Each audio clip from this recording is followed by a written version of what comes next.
Hey, Raider Nation, welcome back. Silver and Black today, an Odyssey original podcast. We talk nothing but Las Vegas Raiders football. Moe Moton, Scott Gulbransen with you as always. Mo is the national NFL writer for Bleacher Report. He's also the columnist covering the Raiders for sportsnot.com. You can follow him on Twitter at Moe Moton, Moemoton.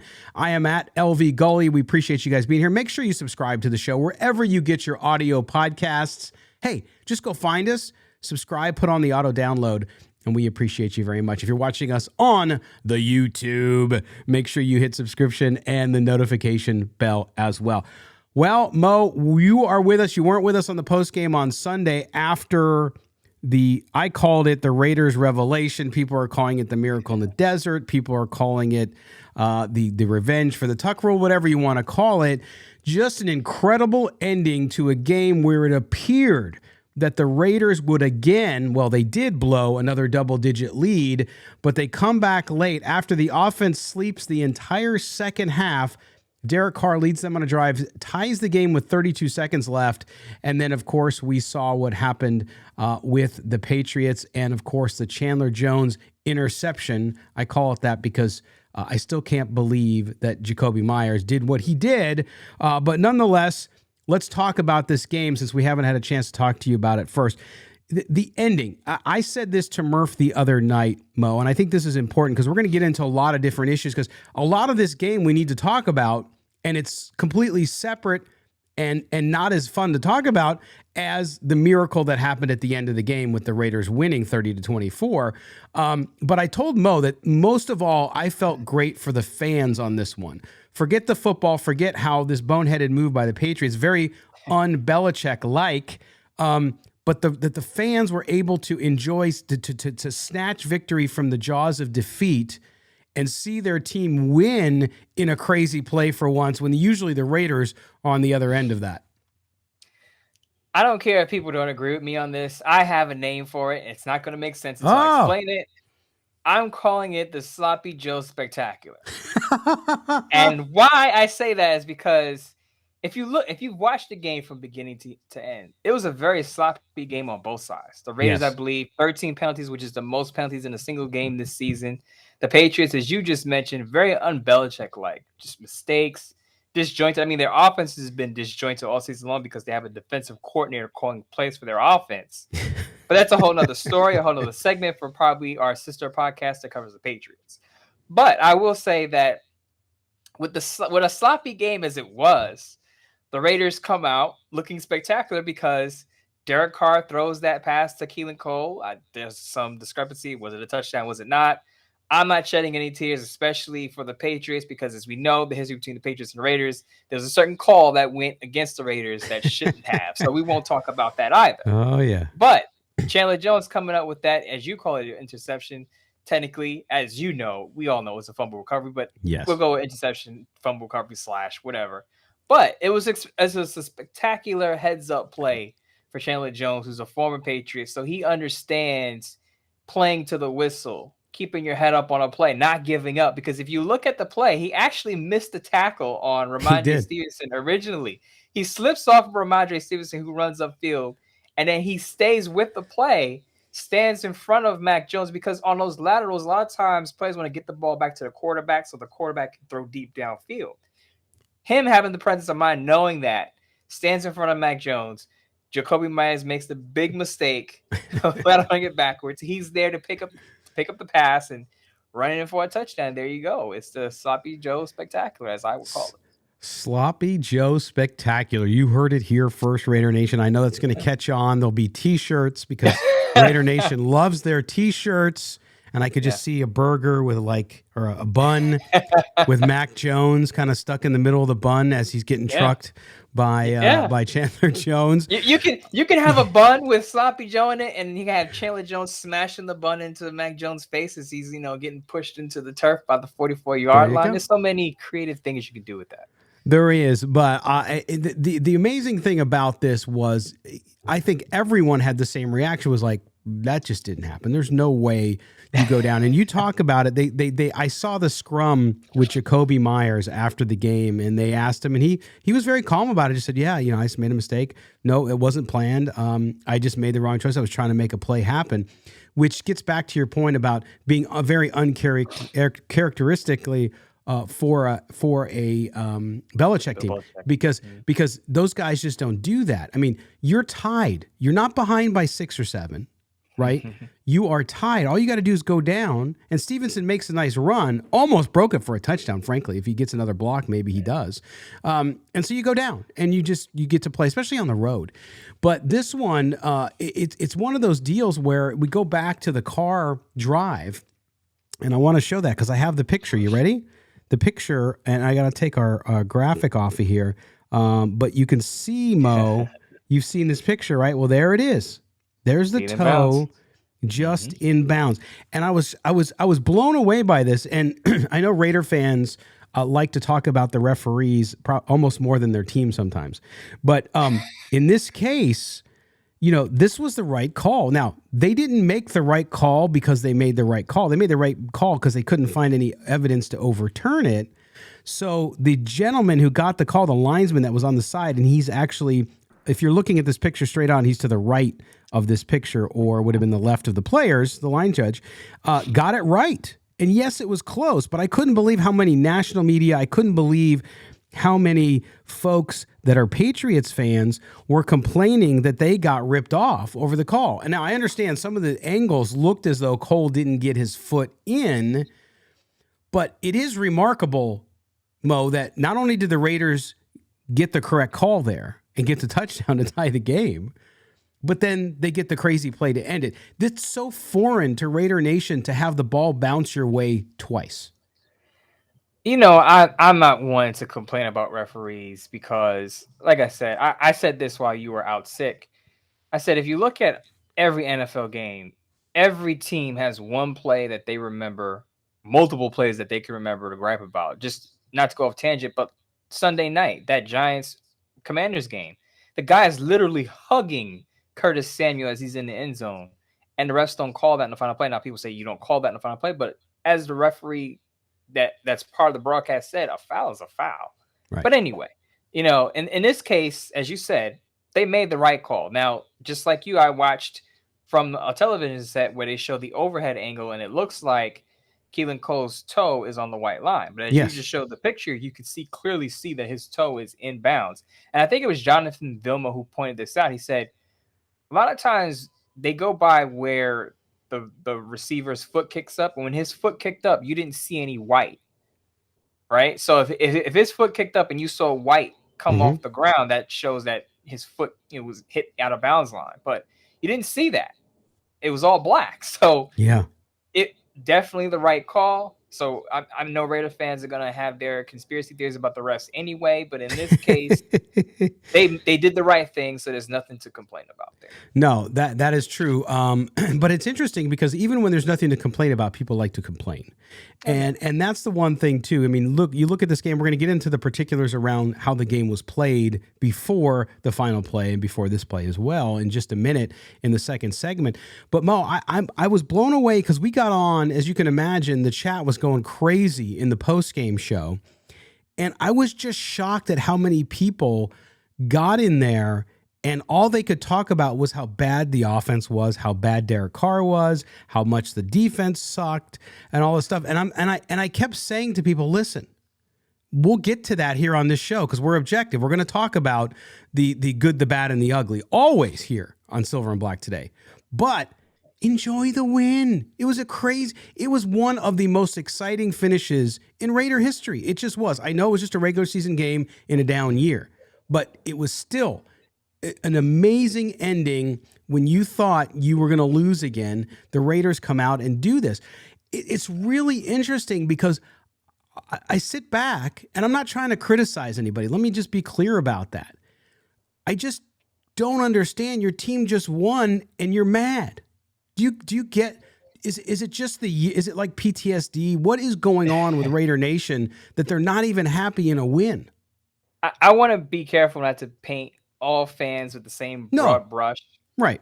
And I know you're not either, but I just want to make that clear for anyone listening for to say, oh, you guys are just, bashing fans. And like, no, like, because there were a lot of fans I was on Twitter after the game, and there were a lot of fans absolutely ecstatic and happy. Yes. But I will tell you that the fans who are not happy with a Raiders win, they wanted the Raiders to lose out because they feel that it's a better chance that the Raiders will draft the quarterback and replace Derek Carr. So I will tell you that most of the people not happy with that win on Sunday night are people who want Derek Carr gone.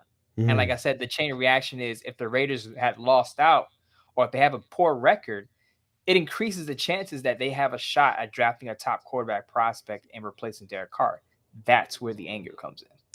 That's interesting because, and I believe you, but I mean, look, as I told one viewer last night, I chatted back, I typed in during the break, I said, listen, enjoy tonight, go back to being angry tomorrow.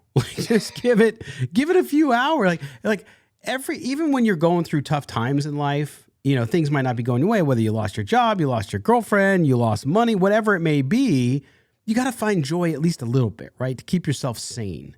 And so I get what you're saying, and I don't disagree. I think it is about Carr. And in the third segment, we're going to get into the Derek Carr situation based on last week, since I was out with COVID. And thank you, my friend, obviously, for doing all those shows by yourself. We appreciate it. Did a great job, of course.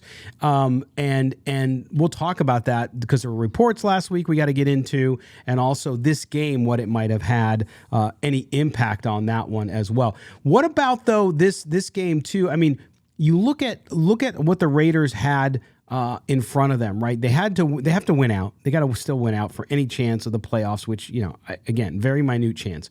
But nonetheless, they go home, and you had a lot of turmoil last week after the Rams loss, and they didn't seem to come out with any more fire. They got Hunter Renfrow back. They got Darren Waller back, but I didn't see any noticeable uptick in energy.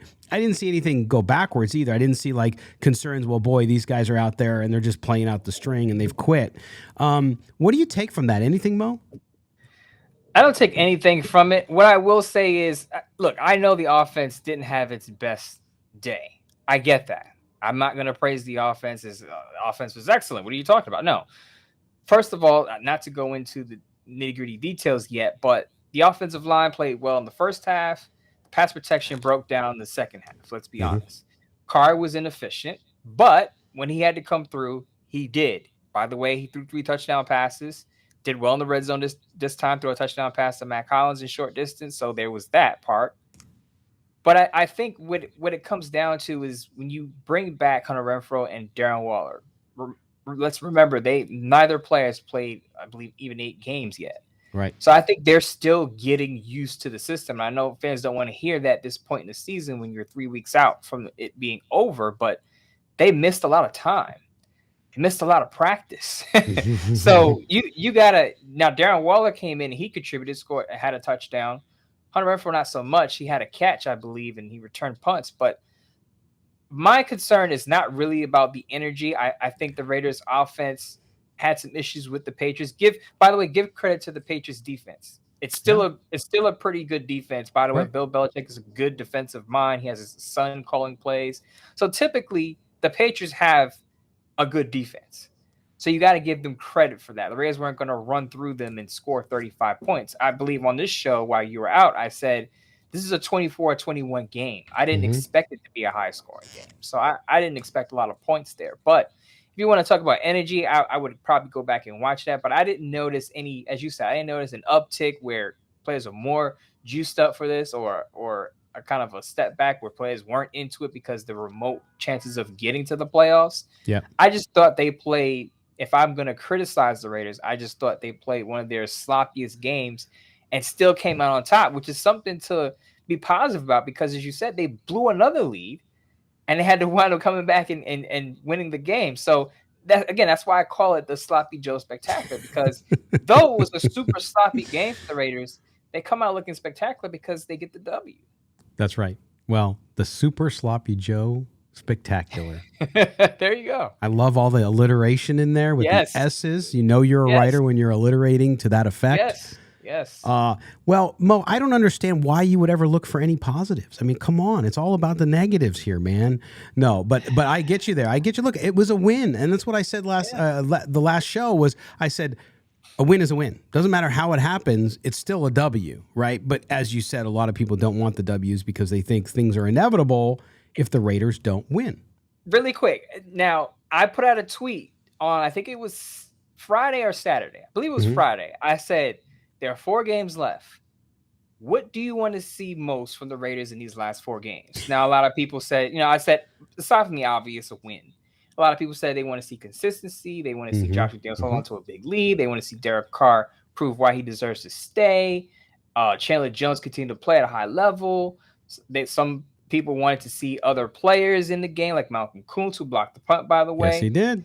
And there were some people who said, I want to see the Raiders lose out.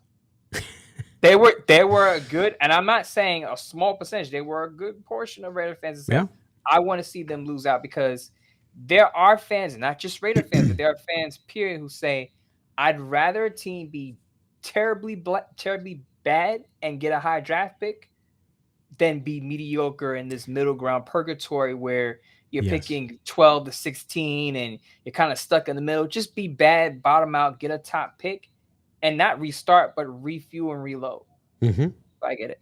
Yeah, no, I get it too, because if you want to be in the first round, if you want to have a pick, you want it to be either high or really low, right? Because that means you're either getting one of the top 5 players in the draft or you had a good year. So I get that. All right, Mo, we're going to step aside real quick.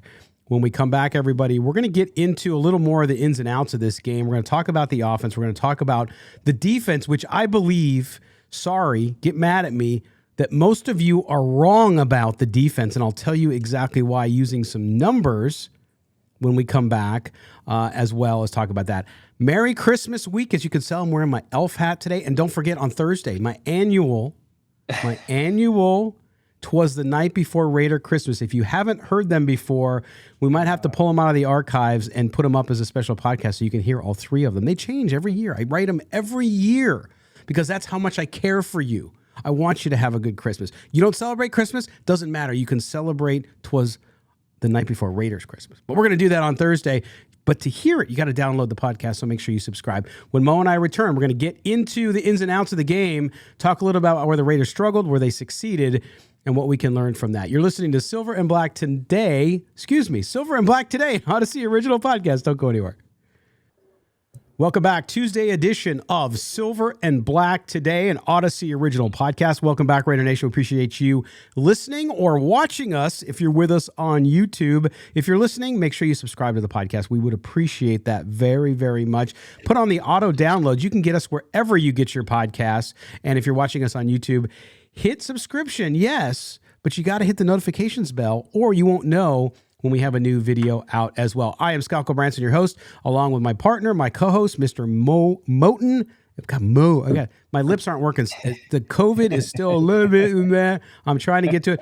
Moe Moton is with us. I think I was going to say Maurice, and then I was like, no, I'm just going to say Mo, and I kind of confused it in my head.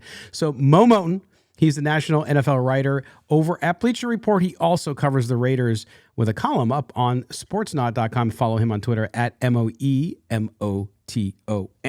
Okay, Mo, let's talk about before the miracle. So we're going to call this the BM. Oh, that doesn't sound good. But if we look at the Raiders, let's start with the offense, because the offense, again, you look before the drive that tied the game, and you got to give the Raiders and Derek Carr, everybody credit for that drive. But before that, the Raiders in the second half didn't have a first down. They had the pick 6 to start the half. Derek Carr throws that. And then they had 5 punts in a row. Okay? 5 possessions with 5 punts before the tying drive. This offense could not get. Now, last segment, you brought up a good point, and I want to talk about that, the offensive line. Offensive line, first half, does a good job. Guess what? A coach as successful and as good as Bill Belichick goes in at halftime, and what does he do? He does the patented Moton halftime adjustments, right? He comes out and he gives different looks up front, and suddenly the Raiders' offensive line is having trouble blocking for the run. They're also having trouble pass blocking. Talk about specifically what happened in that second half. What did the Patriots do that created the havoc, which helped, at least in some part, take away the effectiveness of the Raiders' offense? While you were out, Scott, and I talked about this, the one thing that the Raiders had to watch out for was the Patriots attacking the interior of their offensive line. Mm-hmm. Now, this is before I knew Alex Bars wasn't going to play, but we already knew that he was going to be questionable coming in. Now, during the game, Dylan Parham also went down. So what do you have? You have Haranis Grasu, and I believe you have Meredith in there. You have two guys who are basically, to me, in my opinion, third string offensive linemen. Yes. I believe Grasu hadn't played even last year, hadn't played guard since 2018 with the San Francisco 49ers or the Baltimore Ravens, one of those two teams, one of his former teams he played guard for, but it had been years. And Meredith, we don't hear about Meredith unless it's the preseason. So you're telling me you got those two guys in at your guard positions, and you got Matthew Judon and Josh Uche out there who just came off of a big Monday night against the Cardinals, and they're able to do their loops and stunts and attack the interior offensive line. This is what happens.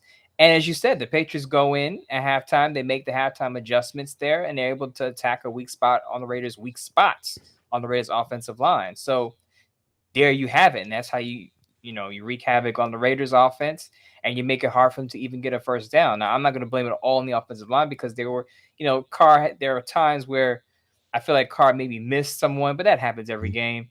There are times where Carr has a lot of time to throw, still doesn't find the right receiver. That can be talked about. The film guys can handle that, but you see it on film when the Raiders play these games that there are sometimes Carr misses, and I believe there was one big miss in the first half.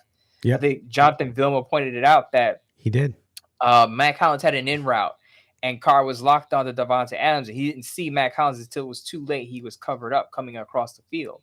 I think there's a little bit of that happened more in the first half than the second half, but to me, the main point of the second half was I think the offensive line crumbled with basically third string offensive linemen in the game. And it goes back to my point. What did we talk about during the offseason? The Raiders needed to bolster their offensive line, right? The Raiders need to bring in some veterans just in case they need those depth players to play late in the season. And here we are. Now they let go of Alex Leatherwood not playing. And then Jermaine Illumina, as I talked about while you were out, is a penalty machine. I know he played, got hurt the week before, but the Raiders' offensive line just isn't good enough. Mm-hmm. If one player goes down, that glaring weakness is going to show up, and it did after halftime in the third and fourth quarter. But Mo, wasn't there opportunity? I mean, look, it didn't seem like the Raiders' offense. Look, you can't overcome a lack of talent up front, right? If they get beat, you get beat. You can't scheme around getting beat like that, but you can lessen the impact. And that's where, from a coaching perspective, I thought the Raiders were very slow to react to the changes they were seeing up front and the fact that they were getting beat on the interior. And that's all Josh McDaniels. And I pointed that out too on Twitter. I said Josh McDaniels, to be called an offensive guru, offensive coordinator, genius, whatever you want to call him, he's very slow to counter other things. I said this in a tweet. I said it took him a month to figure out he can win games with Josh Jacobs in the backfield running the football. It took him a month to do that.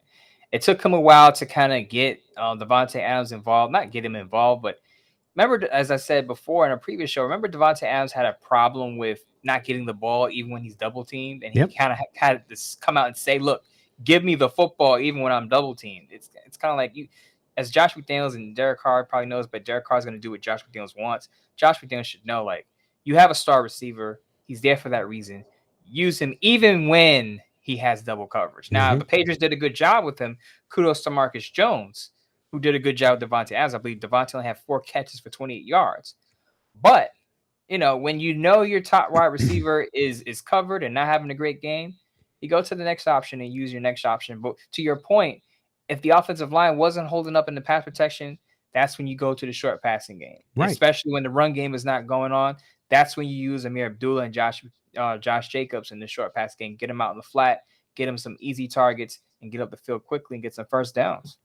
Correct. And that's where I have the issue with what Josh McDaniels, and why when we start talking about this broken record of this team blowing these double-digit leads, to me it's because of that slowness, or that lack of recognition of when you should change. Okay, you go out the first drive of the second half, it's a pick six, it's one pass. I get it, you're not learning anything there. But you go out for that third drive, and you see what they're doing. You have Darren Waller back, number one. Of course, Darren Waller's still not going to be 100% game ready. People expectations of him, even though he had the touchdown, were too lofty, I think. But you have Foster Moreau there. You have also Hunter Renfrow back with some of those quick passes they ran last year right over the middle. He owns the middle, and they didn't do it. And so to me, that's where I was calling it. I called it coaching malpractice on the Six Rings podcast with New England, because I just don't believe that someone in that position can continue to make that error this late in the season and see it, unless he's just not being told, and no one's able to be honest with him and say, hey, coach, do you want me to remind you when we need to switch things up when they're not working? But I think this is where the frustration comes in. And yes, most of us agree, although I'll talk about this in a second, that Josh McDaniels will be back next year. The chances of him getting fired, I thought if they lost yesterday, might have gone up significantly with what happened again, but I just don't see it happening. But I look at that and I think to myself, this is kind of what he did in Denver. And so why has that not changed? And if I'm a fan, that's where I get concerned about the coaching. The talent and the team, that's Dave Ziegler's job. That's what he's going to have to do in the upcoming draft and in free agency. But with the coaching and what we've seen this year, Mo, are you as concerned as I am that we haven't seen growth from the head coach? I'm concerned, but I'm at the point where I've resonated the thought that he's going to be back. So right. I'm just preparing. You accept that. I just fully accepted it. But my concern level for me is, okay, it's your first year on a new team, new environment, you got new players around you. But at this point, you should have it figured out where your second half adjustments should be clicking. Because someone said it to me on Twitter, and it was very simple. And I forgot how the conversation started, but he said Josh McDaniels' main problem is that he doesn't adjust well at the halftime. I think I may have to bring back the halftime adjustments tweet that I used to have every halftime last year. That's why I mentioned it earlier. That's clearly his biggest problem, because as you said, if something you do works coming out of the gate, and if teams script plays coming out, in the first quarter, then your script runs out. Then it comes down to how well can you coach? How well can you counter what the other team is doing? And it clearly shows, because the Raiders fade in the second half, that Josh McDaniels' team is not good at adjusting to counters of what the other team is doing. Now, I don't know how you fix that. I don't know if it's you go in the locker room and you say, look, we got to spend some more time on what the other team is doing. Maybe they're not paying enough attention to the opponent and what they're doing and how they're executing, or what they think the other opponent's going to do. But unless that changes, you're going to continue to see the Raiders blow leads. Now, fortunately, this time they were able to get it back and win the game. But can you imagine if they blew their fifth 13-plus point lead? I would be with you that Josh McDaniels' seat would have to at least I'm probably not going to get fired, but he would have to be on a short leash coming into the next year. Like, look, if you don't fix this problem with blown leads, you're out of here before the season's over. Well, and again, listen, as exciting and as happy as I was for Raider Nation about this miracle play, the Sloppy Joe, what did you call it? The Sloppy Joe Spectacular. The Sloppy Joe Spectacular, trademark Moe Moton, is the fact that the Patriots had one of the biggest boneheaded plays in the history of the NFL.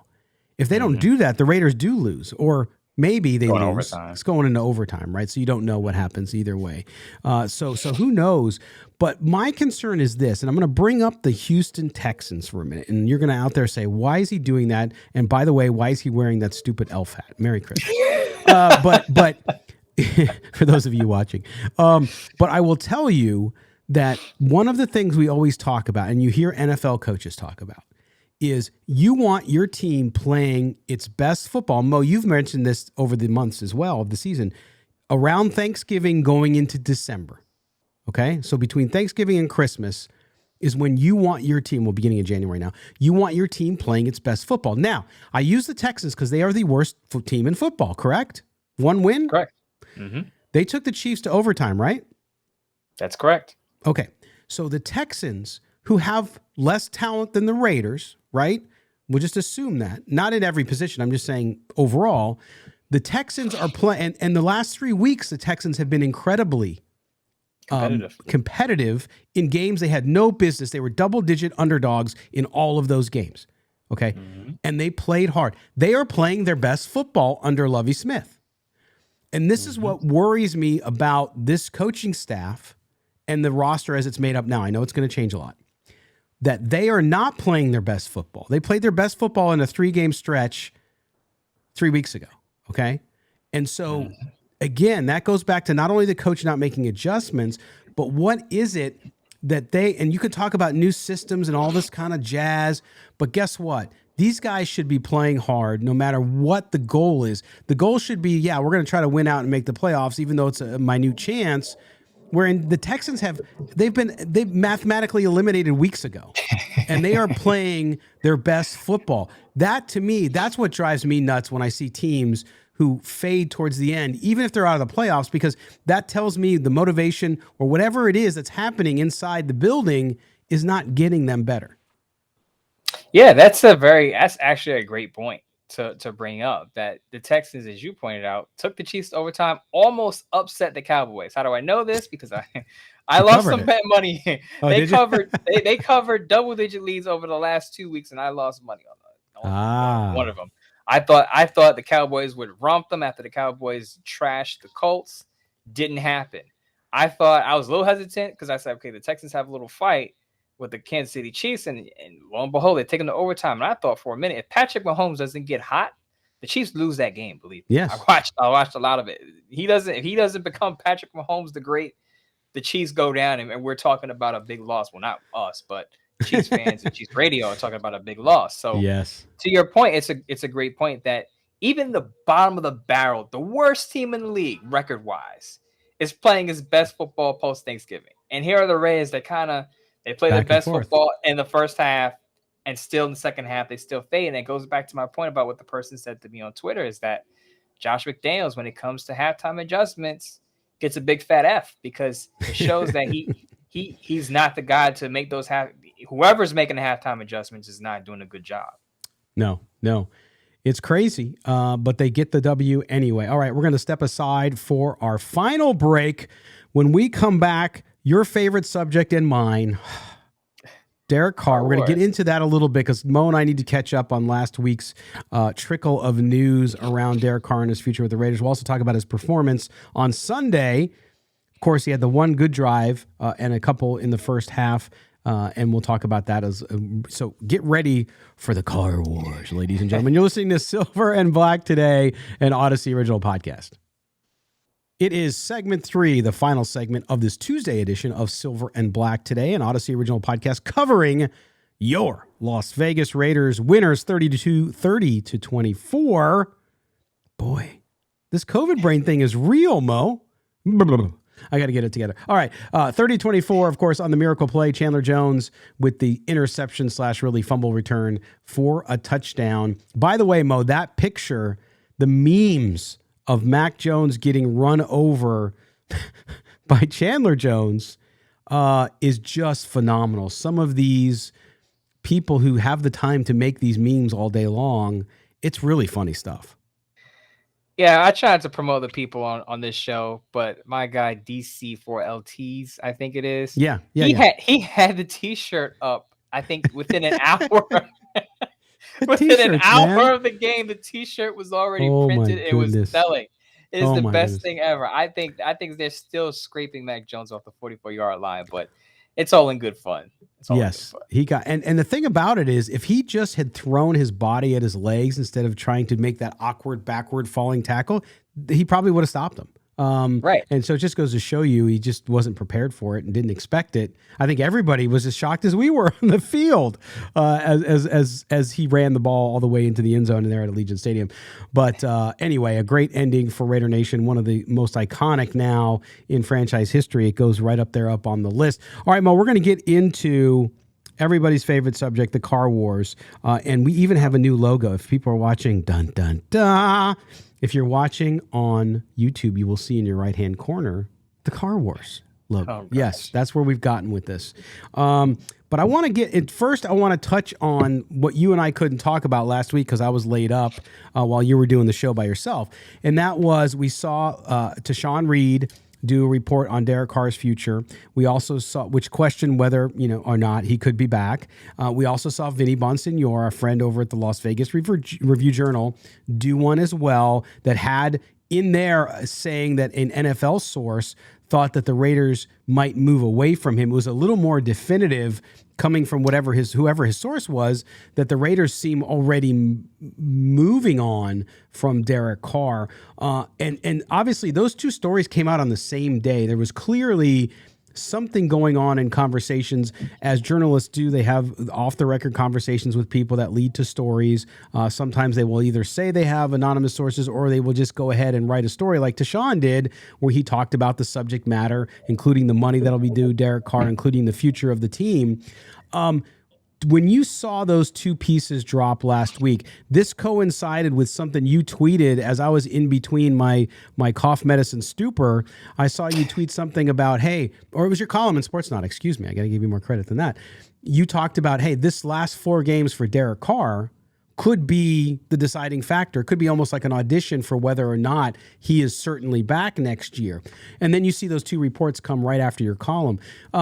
When you look at this, and we'll talk about how Sunday's game factors in, but when you look at that, you had said for the last several weeks that Derek Carr would be back. I was in that boat too, based on what we know and what we've seen. Now, though, seeing these reports come out, seeing the fact that Carr, not all his fault yesterday or Sunday, but he certainly was not consistent again. It's been the problem for him all season long. Have you moved at all on that? Do you now have a little more doubt that perhaps Derek Carr could maybe be on his way out via, I think it would have to be a trade before the end of the Super Bowl weekend, because the Raiders would have to make the decision by then? Now, if you know me, you know I didn't move off my 10-7 season prediction until the Raiders lost that 8th game. So I'm not budging on my opinion until it's, I don't want to say clear to me, but until it's more clear to me that I feel like the Raiders are going to move on. Now, I read the reports from Tashawn and Vinny Bonsignor, who are close to the organization, obviously, so they have their sources, and but they probably have similar people who've talked to them, but we'll leave that alone. But I just, right now, I'm sticking to where I was, and I think Derek Carr is going to be back for year 10, only because I just feel like even with the 4 game, I don't want to even call it an audition. I feel like there's a missing piece to this puzzle right now, because we don't know where the Raiders are going to draft. And I think that plays a big part in their decision on Carr. Who's available? Who could be out with their team that may be on the move? So I think all of that stuff matters. So there's still some moving parts there that we don't have the answers to yet. So I think until we have those answers, where the Raiders are going to draft, who's going to be on available, who may be on the trade block, I think until we get those answers, I'm sticking with Derek Carr gets year 10. And also because I just feel like as of right now, if you're looking at the Raiders roster and you're saying, okay, Darren Waller, Devontae Adams, Hunter Renfrow, that group could succeed with another capable quarterback. Doesn't have to be Derek Carr. Forget the people saying that, if Derek Carr leaves, Devontae Adams is going to leave. I don't believe that for a second. But I feel like if the Raiders, and I know it's only 3 games left, but if the Raiders gain some momentum with their full house of pass catchers and Derek Carr in the center, why would you not want to carry that over to the following year? Now, regardless of who's the quarterback there, I'm always in the camp that even with Derek Carr being there, I would still draft the quarterback regardless, because Derek Carr is not going to be around 5 years down the line, in my opinion. I draft the quarterback regardless. So what you would have is Derek Carr there, and then you have a quarterback behind him, so that it's not like, okay, it's Derek Carr or nothing, or we move on. You can have Derek Carr and still have his understudy under the wing, where you don't have to start over right away. You can have Derek Carr for another year, and you can have that guy ready for the following year if you're not completely satisfied with Carr after this season. So Short answer, I'm sticking with Derek Carr gets to year 10. So then let me ask you this, Mo, because sometimes decisions aren't just made based on talent or whether or not a quarterback has what you need, or I should say has the ability. Sometimes it's made upon money. Are you telling me that you believe that the Raiders could not, if they were to say, okay, we're going to trade Derek Carr, just do it, right? That they could not get a veteran that could, with the rest of that offensive lineup, you mentioned Renfro, Waller, Devontae Adams, Hunter Renfro, all those guys. Are you telling me that you don't believe that they could get another veteran to come in for less money and do a job as good as Derek Carr?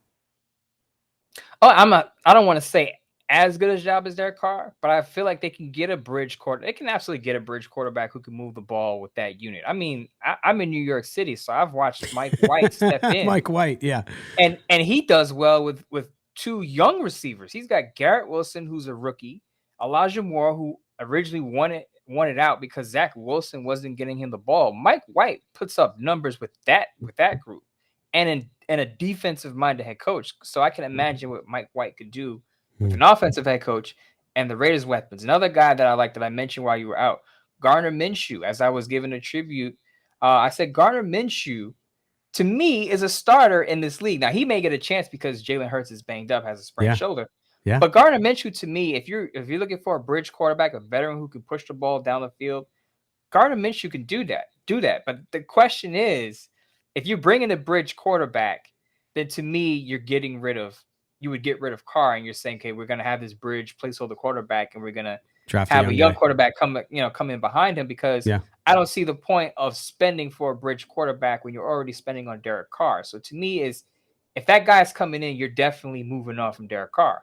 But I will continue to say this, is that Derek Carr, him saying that he wants to retire a Raider, I don't think people should underestimate that, because if he is serious about that, and it changes that changes the whole trade conversation, because then that means the Raiders can't get anything for him. Regardless of I don't think they're going to do this, but even if they cut him, they're not going to get anything for him. No, that's why it has to be a trade or nothing.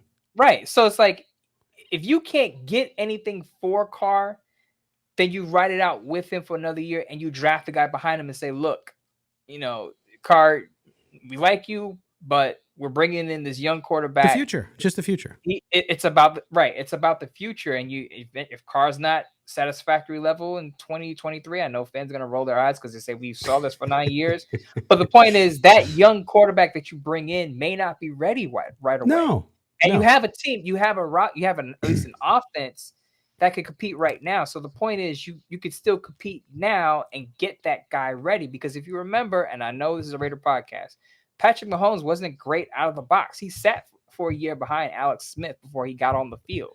Jalen Hurts. We don't know what Patrick Mahomes would have looked like as a rookie. Yeah. But he had the benefit of sitting for a year behind a capable veteran before he got out there. And I think the Raiders, if they're going to move on from Derek Carr, they can follow the same model.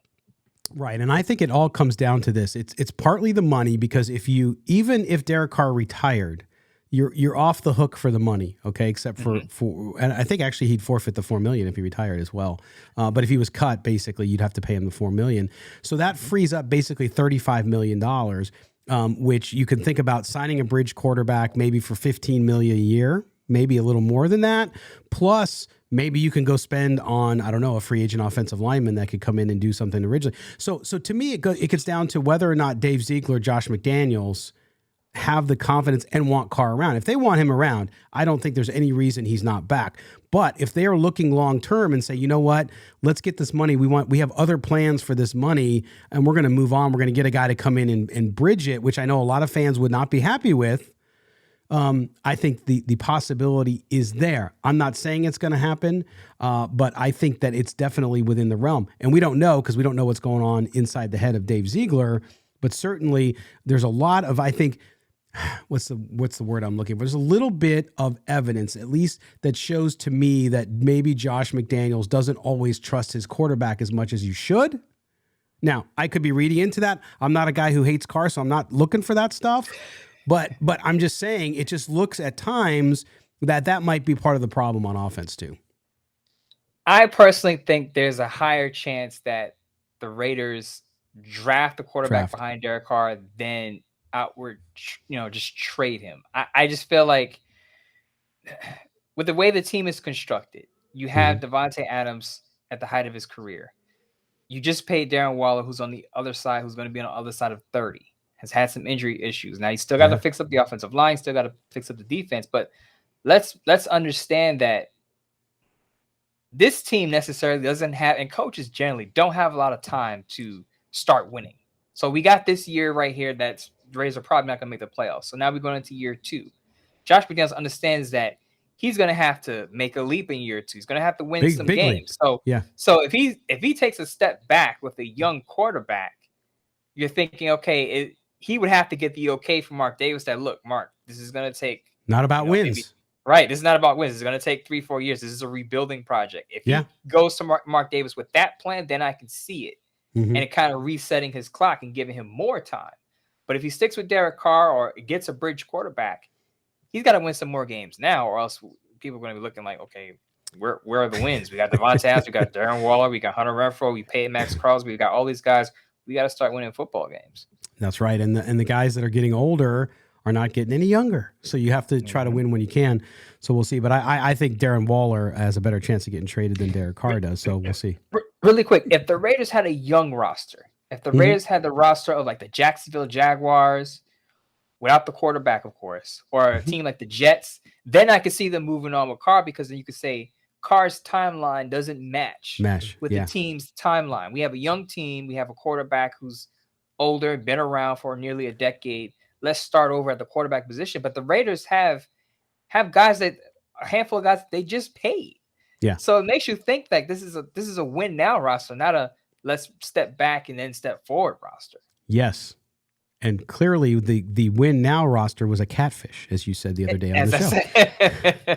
All right, we're going to say goodbye to the Carr Wars logo because now we're going to switch subjects. I want to talk about, to end the show, Mo, the Raiders defense, right? We've talked about the Raiders defense being much maligned this season for good reason in some cases, including the fact that they just don't have enough talent, right? We've seen them get better up front since their arrival of Jerry Tillery. Bilal Nichols has performed better as of late, as has Chandler Jones clearly.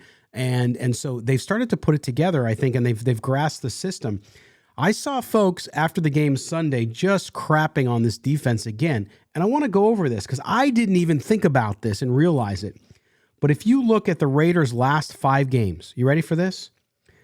Gave up 16 points to the Broncos, 21 to the Seahawks, then 13, 17, and 17 to the Patriots. The Raiders have only given up more than 17 points once in the last 5 games. So how can that be? Now, I understand the last drive against the Rams. Okay. But again, is this defense, despite the lack of talent, is this defense getting markedly better than people are giving it credit for? I think that the defense overachieves when the offense is humming, or not humming. When the offense is moving the ball downfield, then the defense can hold its own. But once the offense goes, the defense can't hold the fort down. It's not a defense that you can win football games with consistently. It's a defense that if the offense can keep it off the field and keep it out of pressure where you don't have to score, or you don't have to hold the team under 17 points, it can win. Because let's be honest, Max Crosby is a defensive player of the year candidate. As you said, Chandler Jones is coming on. My problem with the defense, though, is, and of course, Denzel Perryman plays great football. I know you're a big fan of his. But my problem with the defense is that secondary. It's garbage. Trayvon Merrick has regressed. Big time. Rock Ya-Sin, I know, hasn't played last couple of games, but Sam Webb isn't a starter in this league. No. Nate House, as we know, has played well. Now, he had some bad games early in the season too, but he's played well. He's a starter in this league. And Amik Robertson, I know we had him on the show. Respect to Amik, but is Amik Robertson going to be your starter for a decade? Probably not. No. So, to me, the defense up front is decent. On the back end, needs a lot of help. Daron Harmon, another one, has made plays, but he's also made his mistakes as well too. But I just feel like the secondary drags it down, where if you have a top tier quarterback, you can cut through the Raiders defense. Now, if you have a bad offense, like as the Patriots do, now you mentioned a couple of teams. Look at the teams that they've held under, a certain amount of points. Denver, one of the worst offenses in the league. The Patriots, one of the worst offenses in the league. The Rams, who got their quarterback 48 hours before the game. Those are the teams that the Raiders defense is performing well against. You get Patrick Mahomes back there. You get a top quarterback, maybe a mobile quarterback who can give your defense fits and run the ball. The Raiders defense is in trouble. They need more playmakers. Now, is it terrible? To your point, is it terrible? No. The Raiders defense is not one of the worst in the league. No. But it needs some renovations and some key areas. Max Crosby needs some help. Perryman needs some help. But that's why I said when we came on the broadcast Sunday night, me and Murph, I said, listen, the Raiders continue to fail at playing complementary football. When the defense does play well, to your point, play above their pay grade, so to speak, the offense craps the bed. And vice versa, right? And so I think the offense, you're right. The offense, when they do play better, it eases off the defense. The pressure eases off them so they can play a little looser. And I think they play with a little more confidence because they know their offense is out there winging the ball around. But overall, the lack of that complementary football is what ends up killing this team every week because when they come out, the defense holds it together as best they can against this Patriots offense, which is terrible. And then the offense can't do anything in the second half. And that's why you got into the position you're in. So it's one of those things where I think everybody's looking for the Raiders to draft a quarterback early or to draft a defensive end or a tackle earlier. And I'm thinking they might draft defensive back early again. I know Raider fans, they've seen a lot of that and they've failed at it miserably the last 8 years overall. But there's some good kids coming out, and we're going to get into that, obviously, as we start talking about the draft. But don't be surprised if they go get a cornerback or a safety in that first round. I wouldn't be surprised either because I think Jonathan Gannon is of this philosophy. He builds his defense outside in. Yep. He has the belief that you have to have a strong secondary, and that helps your pass rushes because your quarterback can't just throw a quick pass because you have good coverage. So that's why he went out and got James Bradbury. That's why they paid Darius Slay, I believe, a couple of years ago. They went out and acquired the safety from the Saints, Chauncey Garner. Mm-hmm. They got him from the Saints. He got hurt, but before he got hurt, I believe he had 5 or 6 interceptions. So there are different philosophies out there. As far as Patrick Graham is concerned, Patrick Graham, I feel like he's the guy that likes those defensive backs who can play multiple positions. So if I'm looking at a defensive back in the draft, I know we'll get into that months down the line, but I'm looking at a defensive back who's versatile, who could play on the outside, who could play safety. I think that will be the quintessential pickup for Patrick Graham because he did have, I believe it was Xavier McKinney out of Alabama with the Giants. Mm-hmm. He was a key piece of that Giants defense when it performed well because he can line up in so many spots, and the Raiders don't have that player right now. Now, I know Nate Hobbs can line up at slot and quarter, but I'm talking about a defensive back who can play safety, both safety positions, and play cornerback. The Raiders don't have that right now. Yeah, and your Jets there in New York, I mean, I know they didn't build it outside in per se, but they added Sauce Gardner this year, and he's having an amazing year, and look how complete that defense is. It changes everything. So I like that approach of outside in. And the Raiders already have okay inside. I think they can do with what they have. But with draft capital that they do have, they can build in all kind of areas. But I do think that they start with a defensive back if they don't finish in the top 8 or so or top 5, which it doesn't look like they will in the NFL draft, then I would expect them to go with the defensive back because it is the most glaring need besides offensive line on this team. All right, Mo, that's going to wrap up this Tuesday edition of Silver and Black Today, an Odyssey podcast. By the way, Mo, when we next come together on Thursday, you're going to have to listen to my Christmas poetry. Are you ready? I think so. Are you going to have your rainbow cake? I probably will have my rainbow cake on Saturday, so I'm just going to miss Saturday, it. on Christmas Eve. Saturday. Okay. I got you. By the way, we usually do our post-game show, but all of our families will disown us if we do a show on Christmas Eve, especially those of us who have kids Christmas Eve. And I think, by the way, that the time that the game will end in Pittsburgh will coincide with me going to church that night anyway, too. So, God is number one, so I'm not going to mess with him and say, hey, I got to go do a post-game show, God. Sorry, I can't be there. So we're not going to do a post-game show. So Thursday will be our last show. We might end up doing a little special for you that we're working on for Friday morning stand by for that one. But we will have 'Twas the Night Before Raider Christmas. And I might be wearing another stupid hat. So you got to tune in and find out. If you're listening, go watch the YouTube video and you know what I'm talking about. Mo is not wearing a hat that looks like the Brooklyn Nets for once. So people will not give him crap. Yes. I had to change the hat. Yeah, that was on purpose. I got sick and tired of people saying, "Are you a Brooklyn Nets fan? How could you be a Brooklyn Nets fan and Knicks fan?" Knicks so I was fan. like, let me change the hat. This is all black. It's actually the same hat as the gray one that I wear, just all black. And you just all black. Not Brooklyn Nets colors, but I had to switch it up so that people could stop asking me. There you go. Mo, make sure you read him up on Bleacher Report. Also, make sure you follow him on Twitter at Moe Moton, MoeMoton. You can follow me at LV Gully. And also, you got stuff coming out on Sportsnaut this week. Any previews you want to give people as they head into their Tuesday, Wednesday, and Thursday?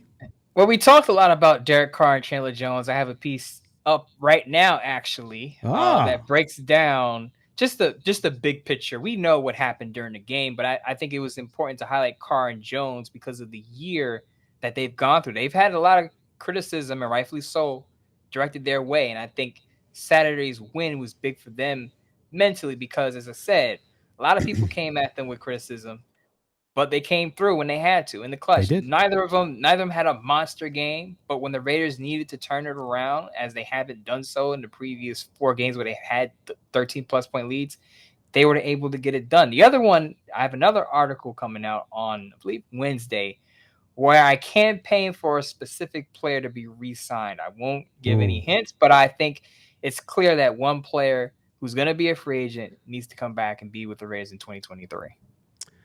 You clearly are now finally on the Alex Bars bandwagon. No? Yes, that's not Alex Bars? Once Alex Bars went down, I saw his replacement. I said, you know what? You can't lose Alex Bars. After what we saw from Meredith and Grasu, can't get rid of Alex Bars. You got to have him. Boy, man. I was hoping they'd go in the stands because I knew Richie Incognito was at the game. I was like, could you have him on the roster, activate him really quick? Because even him on a bum foot would be better than that. So it would have been good. But make sure you read. You can find out who the free agent. See, it's called a tease, folks. Yes. Mo is teasing you. So go up and make sure you check out his stuff today so you can read that one. All right, Mo, we will talk to you on Thursday.